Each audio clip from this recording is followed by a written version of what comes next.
छतरपुर जिले में राजस्व मामलों के निपटारे में हो रही देरी को लेकर नवागत कलेक्टर मृणाल मीणा ने सख्त रुख अपनाया है। शनिवार को राजस्व प्रकरणों की समीक्षा के दौरान सामने आया कि जिले की 3 तहसीलों में 796 अविवादित नामांतरण और बंटवारे के मामले 3 महीने से ज्यादा समय से लंबित हैं। निर्धारित समय सीमा के बावजूद इन मामलों का निराकरण नहीं होने पर कलेक्टर ने संबंधित अधिकारियों की कार्यप्रणाली पर नाराजगी जताई है और छतरपुर नगर, छतरपुर ग्रामीण और नौगांव तहसीलदारों को शो कॉज नोटिस भी जारी करने के निर्देश दिए हैं। कलेक्टर के इस रुख के बाद राजस्व विभाग में हड़कंप की स्थिति है। अधिकारियों को स्पष्ट संदेश दिया गया है कि आम लोगों से जुड़े राजस्व प्रकरणों को अनावश्यक रूप से लंबित रखना अब बर्दाश्त नहीं किया जाएगा।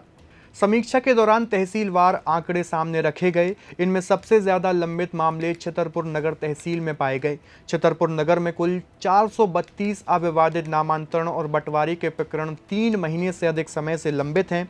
इसके बाद नौगांव तहसील में 266 और छतरपुर ग्रामीण तहसील में 98 मामले निर्धारित समय सीमा के बाद भी लंबित पाए गए। यानी इन 3 तहसीलों में ही कुल 796 ऐसे मामले हैं जिनमें विवाद नहीं होने के बावजूद लोगों को लंबे समय तक राजस्व कार्यालयों के चक्कर लगाने पड़ रहे थे। नामांतरण और बंटवारा आम लोगों के लिए बेहद महत्वपूर्ण राजस्व प्रक्रिया है। जमीन खरीदने, विरासत में जमीन मिलने या परिवार में संपत्ति के विभाजन के बाद रिकॉर्ड में नाम दर्ज कराने के लिए नामांतरण की प्रक्रिया जरूरी होती है। जब मामला अविवादित हो और संबंधित दस्तावेज उपलब्ध हों, तब भी अगर महीनों तक कार्रवाई नहीं होती तो इसका सीधा असर आम नागरिक पर पड़ता है। इसी वजह से कलेक्टर ने अधिकारियों को ऐसे मामलों को प्राथमिकता के आधार पर निपटाने के निर्देश दिए हैं। उन्होंने स्पष्ट किया है कि जिन मामलों में किसी तरह का विवाद नहीं है, उन्हें अनावश्यक रूप से लंबित रखने का कोई औचित्य नहीं बनता। कलेक्टर मृणाल मीणा के निर्देशों को सिर्फ लंबित मामलों की समीक्षा के तौर पर नहीं, बल्कि अधिकारियों की जवाबदेही तय करने की कार्यवाही के रूप में भी देखा जा रहा है। 3 तहसीलदारों को शो कॉज नोटिस जारी होने का निर्देश इस बात का संकेत है कि निर्धारित समय सीमा में काम नहीं करने पर अब अधिकारियों से जवाब मांगा जाएगा। इससे पहले कई बार राजस्व मामले के लंबित रहने की वजह से आम लोगों को तहसील कार्यालयों के लगातार चक्कर लगाने पड़ते थे। ऐसे में प्रशासन का फोकस अब सिर्फ मामलों की संख्या कम करने पर नहीं, बल्कि समय सीमा के भीतर प्रकरणों का निराकरण करने पर भी है। बैठक में सिर्फ राजस्व मामले की ही समीक्षा नहीं हुई। कलेक्टर ने सीएम हेल्पलाइन और लोक सेवा गारंटी से जुड़े प्रकरणों की स्थिति भी देखी।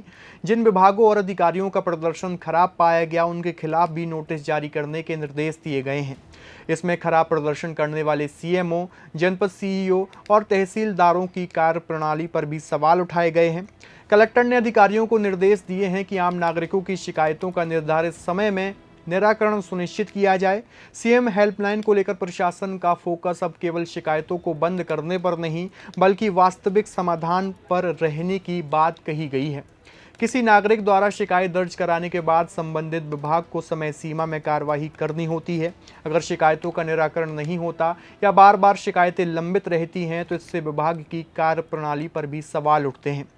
कलेक्टर ने अधिकारियों को इस व्यवस्था को गंभीरता से लेने और शिकायतों का समय पर निराकरण करने के निर्देश भी दिए हैं।